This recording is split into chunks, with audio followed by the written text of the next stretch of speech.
Hey, Christopher Lucas, it's Grandpa from Idaho, and it is story time. We are in the Boxcar Children, Book 1. We are in Chapter 11, The Doctor Takes a Ham. We're on page 117, man. Have you ever read a book that long before? The total number of pages is over 150 in this book, 154 to be exact. So, Doctor takes a hand, and this is the picture of the kids. It looks like the older boy is carrying Benny. I don't know what's going on. No, he's carrying his sister. The days went by happily for the Boxcar Children. They found more treasures in the dump, and Henry worked every day for Dr. Moore. One noon, Henry came home with some new stockings for Benny. That's socks for our time period. Benny was very happy about them and made everyone admire them. And when Jessie looked at the new stockings, she had a happy thought. She carefully washed Benny's old stockings and hung them up to dry. Then afternoon, she and Violet sat down with the work bag between them to make a bear for Benny.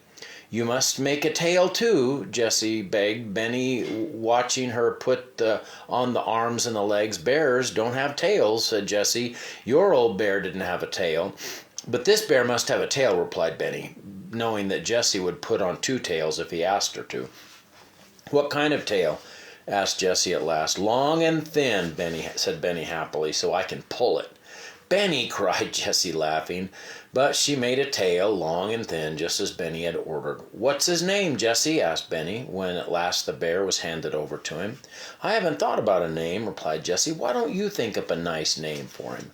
"Well, you made him out of my old stockings, so let's call him Stockings." "All right, Stockings it is," agreed Jessie, trying not to laugh. And from that day on, the bear's name was Stockings as long as he lived, and he lived to be a very old bear indeed. One afternoon, Jessie saw how long Benny's hair was getting, and she cut it with Violet's scissors. Benny stood quietly while she did it. But while the sisters were getting supper, he said to himself, "Jessie cut my hair. I'll get Violet's scissors and cut Watch's hair. He will look better." He found Violet's scissors and made Watch lie down on his side. Then he began to cut his hair off. Benny said, "Good dog, Watch. You're Jessie's dog, so I will cut a J in your hair. Hold still now." Watch lay still, and Benny began to cut a J. And it was not a very good J, but it looked a little like one. Soon Benny had cut all the hair off of one side with a J in the middle, and he looked admiringly at his work. And then Jessie came to see what he was doing. "Benny!" she cried, "what are you doing?" Then she began to laugh. "Oh, Violet, come and see. Watch looks so funny." Jessie laughed and laughed until she almost cried. Violet laughed until she did cry. Then she could not stop crying. She cried and cried. Last, Jessie made up her mind that Violet was really sick. "You must go to bed, Violet," she said. She helped her carefully into the boxcar and put pine needles all around her and under her. She wet a handkerchief in the cold water of the brook and laid it on her little sister's hot head. "I wish Henry would come home," said Jessie. "What shall we do?" When Henry came at last, he looked at Violet and said maybe she had a cold. "Maybe she sat too long by the brook," he said. If Violet is very sick, she ought to go to the hospital," said Jessie. "Yes, I know that," said Henry. "And we don't want her to go to a hospital if we can help it. We should have to tell her name." "Yes," said Jessie, "then Grandfather could find us." The two older children sat up with Violet, and they put cold water on her head. But after dark, Violet shook all over, and Jessie was frightened. She covered Violet all over with pine needles, but still she shook. They could not get her warm. "I'm going to get Dr. Moore. I'm afraid Violet is very sick." Then Henry started to run. He ran even faster than he had in the race. Down the hill into the town he ran until he came to Dr. Moore's house. "Please come," he cried. "Violet is very sick." The doctor said, "Come and get into my car." He did not ask Henry which way to go, but the car went up the right road. When they came to the woods, he said to Henry, "Stay here in the car." And he ran alone up the hill to the boxcar. It seemed like magic. He knew where to go. When Dr. Moore came back, he was carrying Violet in his arms. Jessie and Benny and Watch came too. They all got in the car. "Are you going to take her to the hospital?" asked Henry. "No," said Dr. Moore. "I'm taking her to my house." When they stopped at last, Dr. Moore carried Violet into his house and said to his mother, "Violet is very sick. We must put her to bed." Mrs. Moore hurried around, opening beds and bringing pillows, and Mary came from the kitchen with hot water bottles. After a while, Violet began to get warm. Then Mrs. Moore came to get up the other children. "You might as well stay here tonight." She then came to see the doctor. Mary told him he could wait, so he sat down in the living room. Soon Benny came in. "Where's the doctor?" asked the man crossly. "He's up in Violet's room," answered Benny. "This means $5,000 to him if he will come down," said the man. "Oh, he can't come now," said Benny. "What do you mean, boy?" asked the man. What's he doing?" "He's taking care of my sister Violet," said Benny. "She's sick." "And you mean he wouldn't leave her even if I gave him $5,000, said the man. "Yes," answered Benny, "that's what I mean." And the man said, "You see, I've lost a little boy, and I think the doctor knows where he is.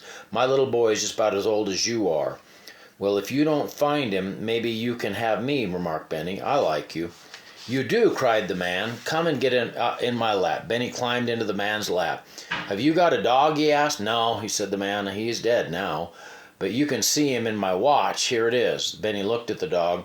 "He looks like a very good dog," he said. I have a dog, too. His name is Watch." Just then Watch came over to Dr. Moore.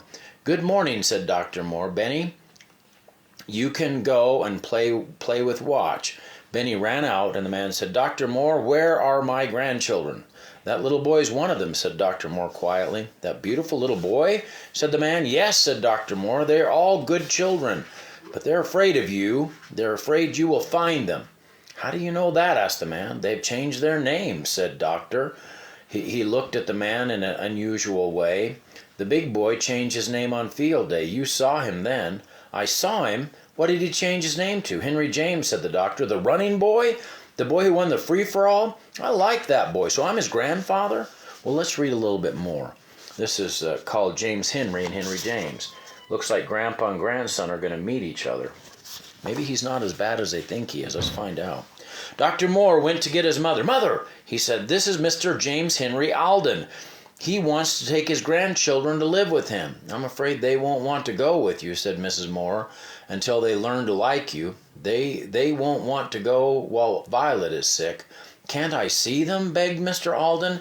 "I won't tell them who I am." "That would help," agreed the doctor. "If they grow to like you before they know who you are, things will be easier." "Yes," said Mrs. Moore. "Stay here with us for a while. The children will learn to like you. Then we can tell them that you are their grandfather." "Thank you," said Mr. Alden. "I will go home and get some clothes and come back. I will give you the $5,000. But Dr. Moore would not take the money. "I just want these children to be happy," he said.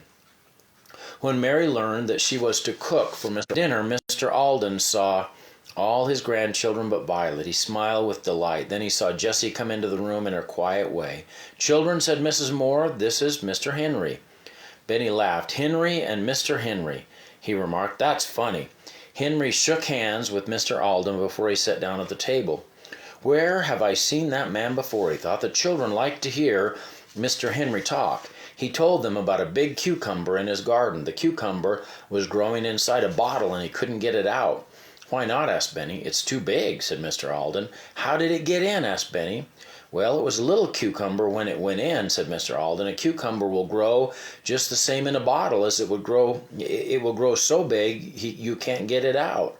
"I'd like to see that cucumber," said Benny, stopping in the middle of a cherry dumpling. "Would you really?" asked Mr. Alden, delighted. "Some day you and I will go over and pick it."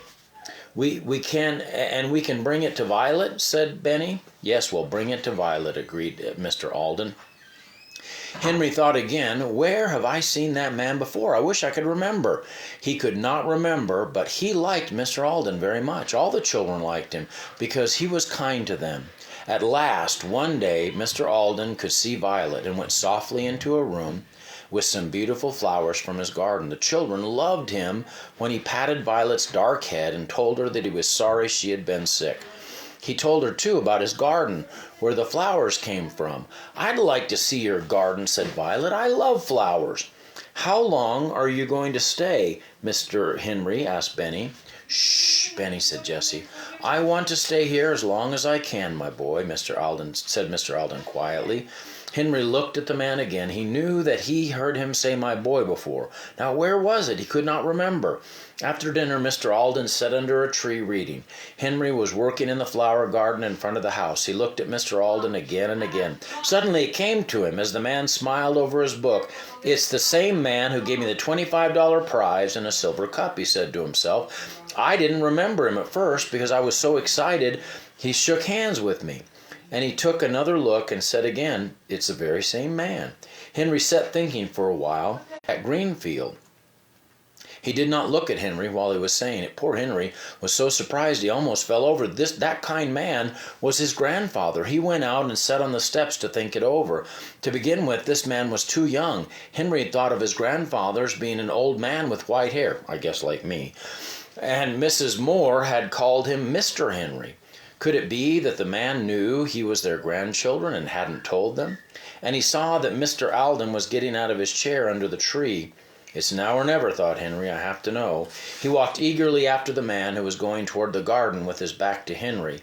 Then the man turned around and saw how excited Henry was. "Are you James Henry Alden of Greenfield?" Henry asked. "I am, my boy," replied Mr. Alden with a smile. "Does that mean you know that I know you are Henry James Alden?" "Yes," said Henry quietly.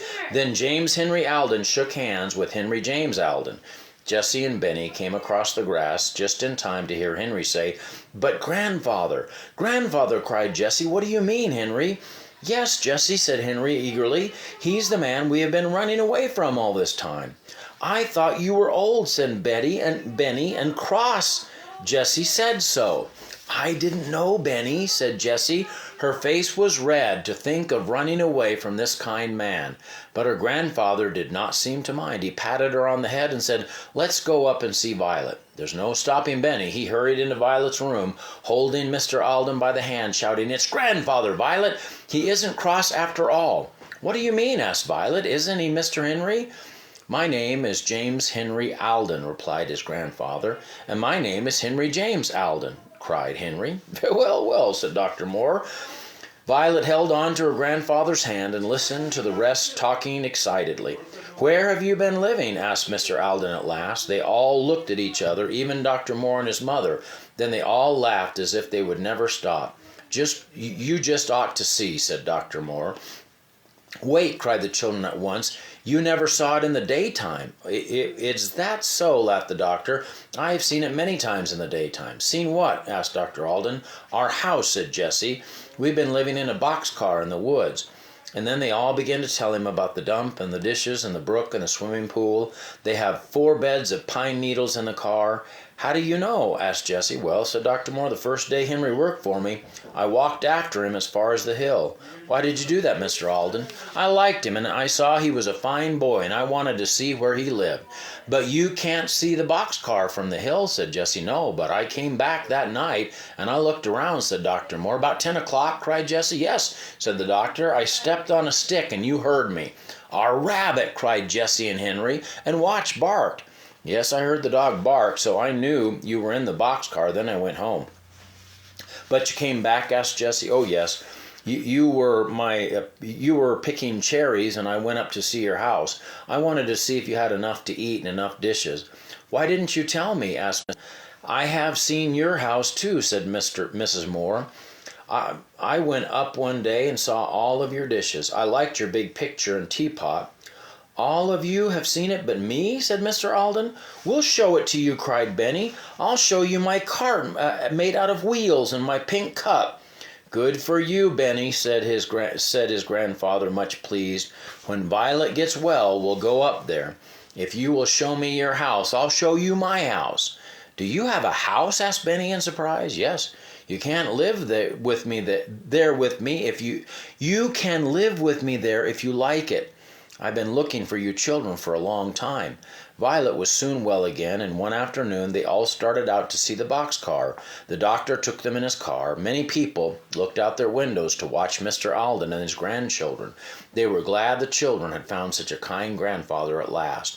When they arrived at their old house, they ran around all talking excitedly. Watch sniffed and sniffed all around, looking for the bone he had buried. Everything was the same. "Here is the pool," said Henry to his grandfather. "See our building," shouted Benny, for that was what he called the fireplace. "It really burns, too. And this is the refrigerator and the waterfall. Here is my pink cup." They all sat down on the stump and climbed into the car. They looked at the 4 beds and the dishes. "Here is the same old pitcher and teapot," Jessie laughed. They found the blue tablecloth, and they sat down by the brook and ate chicken and bread and butter, and Benny drank milk from his cup.